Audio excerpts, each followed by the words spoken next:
Magandang araw po sa inyong lahat.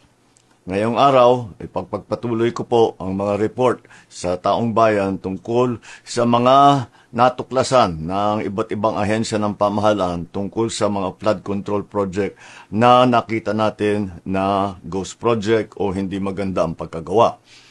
Ngayong araw, nais kong ilahad sa inyong ang mga natuklasan ng Office of the Ombudsman kaugnay sa reklamo ng DPWH ukol sa isang flood control project sa Kulaman, Jose Abad Santos sa Davao Occidental. Ito ay may halaga na halos 100 milyong piso at ipinagkaloob noong 13 January 2022 sa St. Timothy Construction Corporation. Ayon sa investigasyon, ang proyektong ito na sinasabing natapos noong 2022 ay hindi kailanman nasimulan.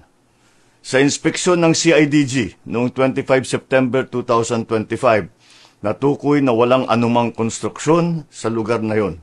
Kinumpirma ng mga indigenous peoples at barangay officials sa kanilang joint affidavit na walang naganap na implementasyon ng proyekto. Natuklasan ng Ombudsman yung mga isinumiting final billing, certificate of completion at inspection reports ay palsipikado o hindi tumutugma sa aktwal na kalagayan ng proyekto. Maging mga video at larawan na hinarap ng respondent ay walang timestamp at hindi mabalidate na tumutukoy sa proyektong ito. May mga private at public na individual na pinangalanan sa reklamo na kinabibilangan ng sa St. Timothy, si Cesara Rowena C. Discaya at Maria Roma Angeline D. Rimando.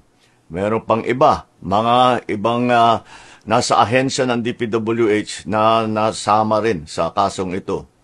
Dahil ayon sa Ombudsman, ang mga respondent ay naglabas at nag-aproba ng mga dokumentong ginagamit para sa pag-request at pag-release ng buong halaga na halos 100 million pesos, kahit na walang natapos o nasimulang proyekto. Ayon sa kanilang finding, ang mga respondent na ito ay kumilos ng may manifest partiality, bad faith, o gross negligence.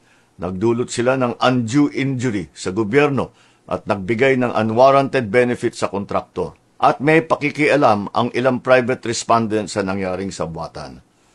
Nagrekomenda ng Ombudsman na magsampa ng kaso para sa malversation through falsification at paglabag ng RA 3019 Section 3E.